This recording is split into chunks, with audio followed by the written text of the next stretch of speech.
The ocean stretched endlessly before us, its waves rolling in a soothing, rhythmic dance. The kids were laughing as they chased each other along the shoreline, their footprints dissolving with each retreating wave. Beside me, Sofia looked radiant in the warm glow of the setting sun, her hair catching the light as she sipped from a wine glass. "This is perfect," I said, leaning back in my chair. She smiled softly, her gaze fixed on the horizon. "Yeah, it really is." We were on a family vacation, one we'd planned for months. A beachfront resort, cozy villas, and nothing to worry about except sunscreen and dinner reservations. Alex, my brother, had brought his family along, and the two of us had spent the past few days reminiscing over beers while our kids bonded over sandcastles and scavenger hunts. Everything felt like it had fallen into place. But perfection has a way of hiding cracks beneath the surface. It started with little things. Sofia and Alex had always gotten along well, that wasn't new. She admired his confidence, his easy charm, the way he could turn any conversation into a joke. But lately, their interactions seemed different. At first, I shrugged it off. They'd laugh a little too long at something silly, or their conversations would linger after the rest of us had moved on.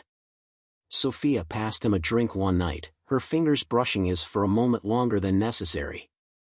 I told myself I was imagining things. After all, this was Sofia, my wife. Alex, my brother. The thought of anything inappropriate between them felt absurd. But once the seed of doubt was planted, it grew like a weed.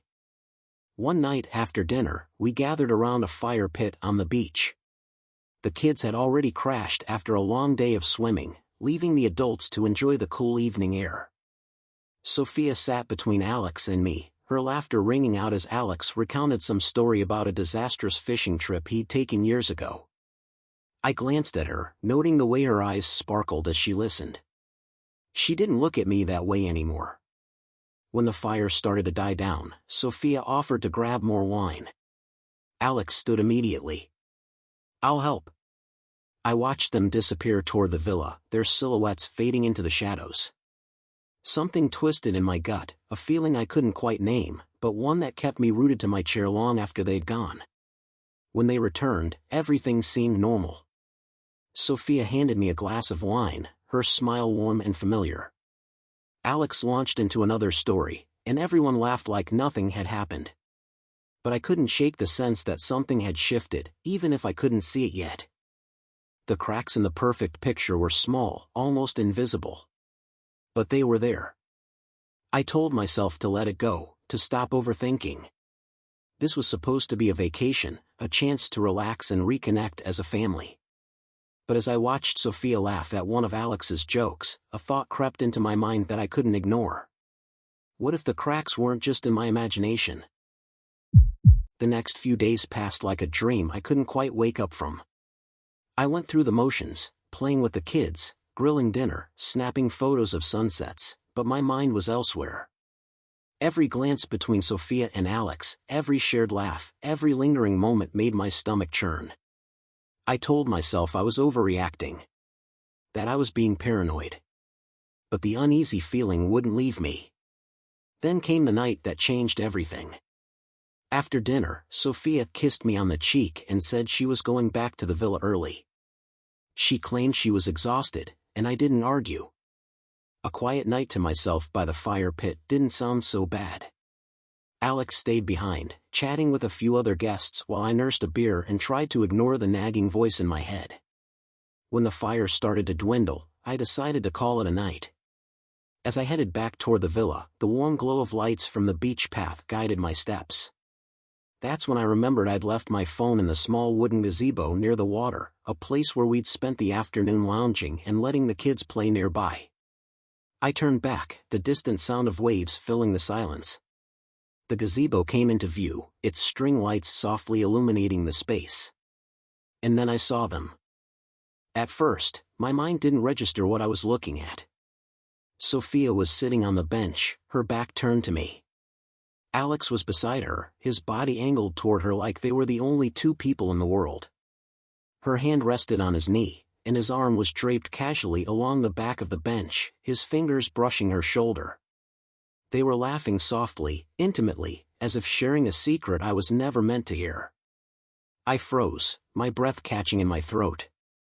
My mind screamed at me to move, to do something, but my body wouldn't listen. I felt like an outsider, watching a scene unfold that couldn't possibly be real. And then Alex leaned in. It wasn't a kiss. Not quite. But his face hovered close to hers, his words a murmur too low for me to hear. Sofia smiled, soft, warm, the kind of smile I hadn't seen directed at me in a long time. The twisting in my gut became a cold, sharp pain. I don't know how long I stood there. Seconds? Minutes? It felt like an eternity.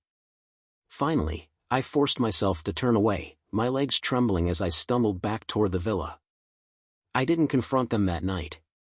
Instead, I lay awake in bed, staring at the ceiling as Sofia slept soundly beside me. Her breathing was steady, her face peaceful. I wanted to shake her awake, to demand answers, to ask how she could do this to me. To us. But the words wouldn't come. Instead, I stared at the shadows on the ceiling, my mind replaying the scene over and over again. When had it started? How long had it been going on? Had I missed the signs, or had I just refused to see them? By the time the sun rose, I knew one thing for certain: I couldn't ignore it any longer. The morning light felt harsh, piercing through the thin curtains and illuminating a reality I wasn't ready to face. Sofia stirred beside me, stretching lazily and smiling, oblivious to the storm raging in my head. "Morning," she said softly, her voice warm and familiar. I didn't reply. I couldn't. The words I wanted to say were lodged somewhere deep in my chest, tangled with anger, hurt, and disbelief. As Sofia got up and moved to the bathroom, I stayed in bed, staring at the ceiling. My mind was racing. I needed to confront her. I needed answers.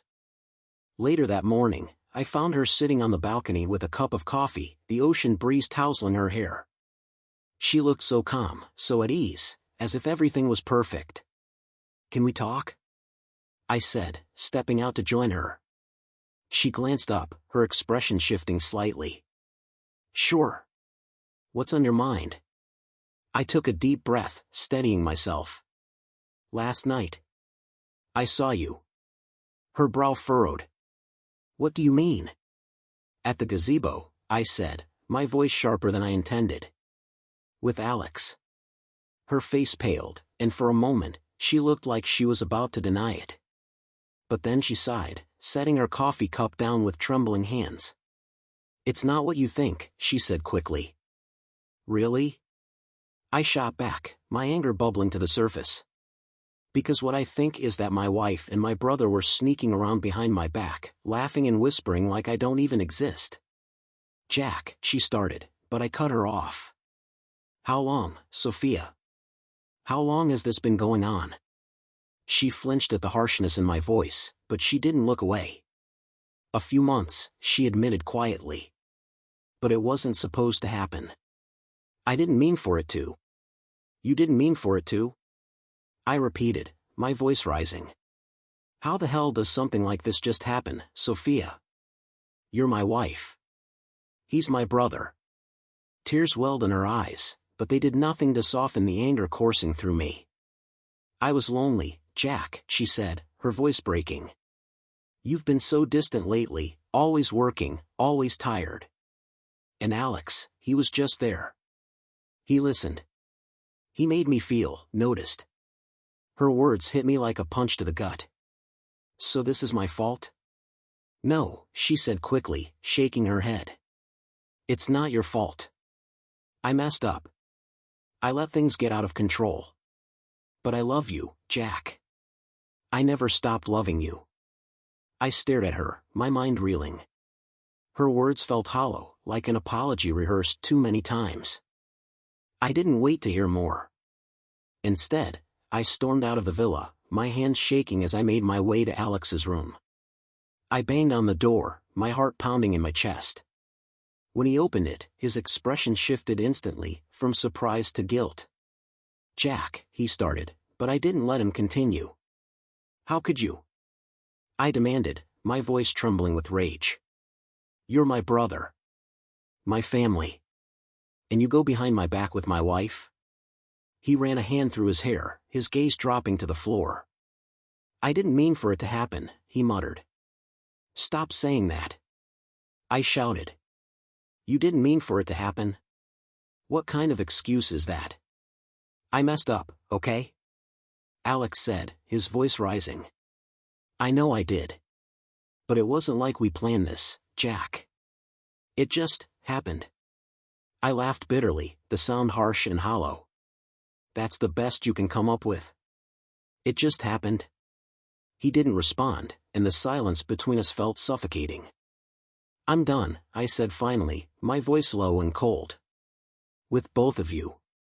Enjoy each other, if that's what you want. But don't expect me to be a part of your lives anymore. I turned and walked away, ignoring Alex's calls after me. Back at the villa, I packed a bag and grabbed the kids, telling Sofia we were leaving. She tried to stop me, tears streaming down her face as she begged me to stay, to talk, to work things out. But I was past the point of talking. I trusted you, I said quietly, my voice steady despite the storm inside me. And you threw it all away. There's nothing left to fix. I left her standing in the doorway, her sobs fading as I walked toward the car. The drive back home was quiet, except for the soft hum of the car and the occasional question from the kids. They didn't fully understand why we'd left the vacation early, but they sensed something was wrong. Is Mommy coming later? My youngest, Lily, asked from the back seat. Her big blue eyes looked at me in the rearview mirror, filled with innocent curiosity. I hesitated, gripping the wheel tighter.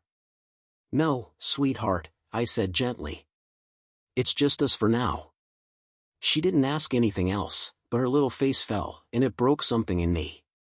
Sofia's choices hadn't just hurt me, they'd hurt them too. Back home, the days blurred together as I tried to rebuild some sense of normalcy. The house felt emptier without Sofia, but in a way, it was also easier. There were no forced smiles, no lingering doubts.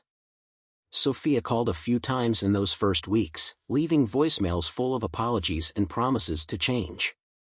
I never listened to them all the way through.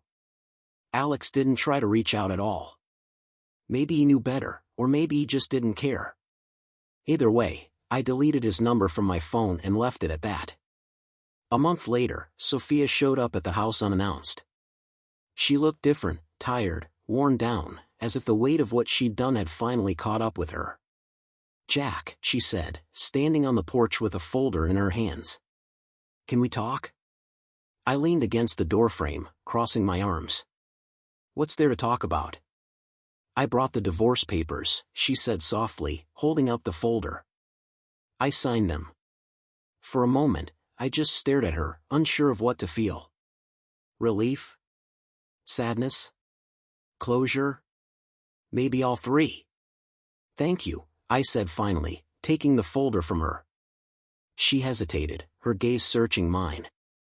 I never meant to hurt you, Jack. Or the kids. I was selfish, and I'll regret it for the rest of my life. I nodded, my voice calm but firm. You should. But regret doesn't fix what's broken. Her eyes filled with tears, but she didn't argue. Instead, she gave me a faint, bittersweet smile. Take care of yourself, okay? And the kids. They're lucky to have you. Without waiting for a response, she turned and walked away. It took time, but slowly, life began to move forward. I focused on the kids, pouring my energy into being the best father I could be. We found new routines, new traditions, and though it wasn't always easy, it felt right. I started going to therapy, not just to process what had happened, but to figure out who I was outside of Sofia and Alex. It was a long, painful journey, but it taught me something important. I couldn't control what others did, but I could control how I responded. One evening, as I tucked Lily and Ben into bed, Lily looked up at me with her wide, trusting eyes. Daddy, she said softly, are we going to be okay? I smiled, brushing a strand of hair from her face. Yeah, sweetheart, I said. We're going to be just fine. And for the first time in a long time, I believed it. A year later, I was sitting at the park, watching the kids play on the swings. The sun was warm on my face, the air filled with laughter and the distant hum of a nearby ice cream truck. I thought about how far we'd come, how far I'd come. The pain of Sofia's betrayal still lingered, but it no longer consumed me. I'd let go of the anger, the bitterness, and the what-ifs. As Lily and Ben ran toward me, their faces lit up with joy, I realized that I had everything I needed. Family isn't about who shares your blood. It's about who stands by you, who lifts you up when you fall, and who loves you without conditions. And with them by my side, I knew I could handle whatever came next. Subscribe to never miss a new story and discover even more captivating tales.